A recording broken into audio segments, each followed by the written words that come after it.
Good morning, good evening, whoever you are, wherever you are, whatever you might be doing. We wish to welcome you to the Silverlight Show. The Silverlight shines to illuminate that which lies hidden in darkness. For those of you tuning in today, we welcome you in. So I find myself with a bit of a moral dilemma and a legal one. The I have technically three neighbors in my back fence. And the one that occupies most of it, their backyard is clear, don't have a problem. The one that occupies a little bit of it, like say about 3 meters, we have a mutual problem, but I'm not sure that he knows about it. You see, he has a shed, and between that shed and the fence, there's two young trees growing. I think they're maples, nothing endangered. I'm not 100% sure. I've got a chainsaw ready to go. And at one point, I was considering the old adage, it's better to ask forgiveness than it is to ask for permission. But then I actually dug into the laws of my area. There, I could understand if this homeowner had never seen them. They're right in smack behind his shed, whereas I have nothing there aside for some other trees that I regularly trim. Now, my problem, you're saying the obvious, I'm sure, in your head. Talk to them. I would love to talk to them. But in the decade plus I've owned my house, I've never seen the gentleman there. And I'm going to call him a gentleman because my another set of neighbors claim that they have met him. Here's where things get finicky. I'm pretty sure, as any rational person would, that he'd want the trees to come down. Since they're going to start causing damage, it's going to cost us money.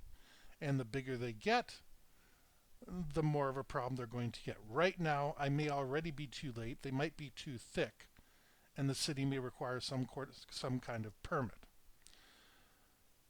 The thing is, how do I contact somebody? I don't really know. Right now, I'm thinking about hanging a note over the fence. You know, hi, my name is Silverlight. Um, I'm worried about these two trees. I can cut them down so that way they don't bother either of us. Call me at 555-555-5555. We've done that before with other neighbors with varying results. One neighbor, my kid lost, what was it, a frisbee or something? Yeah, she threw it. Well, it was both of us. She threw it. I deflected it because I was going up to catch it. It went over the fence. And we left a note. We got it back. And yeah, the neighbors couldn't have been more pleasant to deal with. My other neighbors, I lost an RC drone. It was just one of those freak winds that comes out of nowhere because I was just hovering it inside the confines of my deck. And as soon as the wind took it, I killed the power to it, yet it still made it over the fence. I could see it. I could even call it for a bit, but once it knew it was on the ground, it would not engage the engines. Self-preservation. I left them a note, and I've talked to them since, and they don't know what happened to it. Okay, I have the controller. It's not going to do anything, and I haven't seen them playing with it, so they got a big dog. Maybe it chewed it up. I'm not going to complain. The dog's fine from what I've seen for the record, so I'm not saying, to heck with the dog. I'm saying dog's apparently okay. But these two little trees, right now they're little. Trees always have more wood in them than you think they have. I I'm torn. Doing the legal thing would be getting his permission. And I don't really have a problem with it. Um, but even trimming it, I trimmed the branches back the other day just because.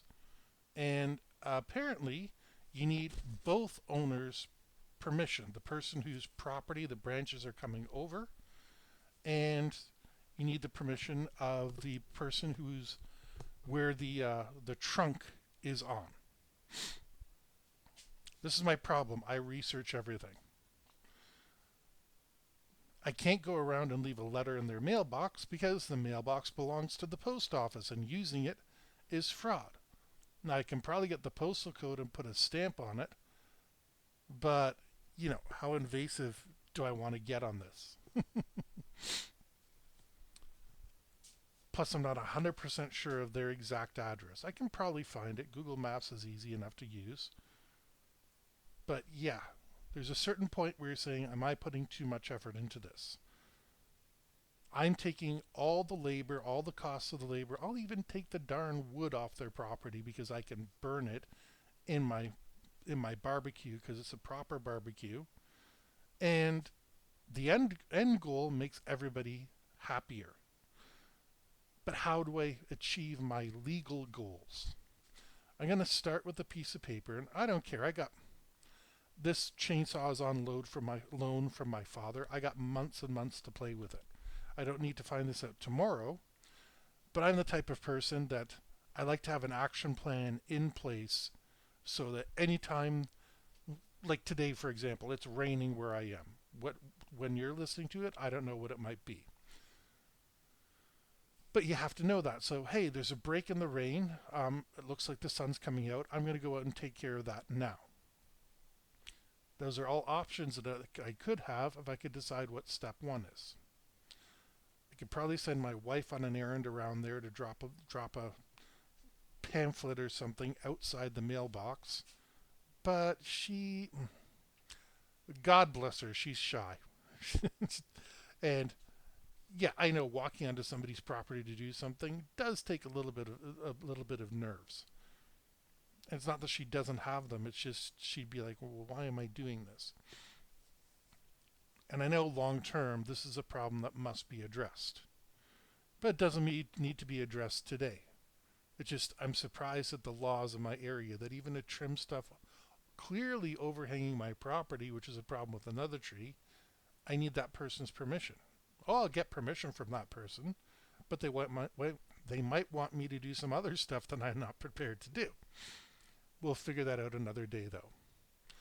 That's going to be it for today. Just a minor grievance that I've inflated into something significant. If you enjoyed this episode of The Silverlight Show, please like, share, because sharing is caring. Don't forget to subscribe if you haven't subscribed already. Please click the notification icon so that way you can be notified every time we put out a new episode. And we hope you have a fantastic day.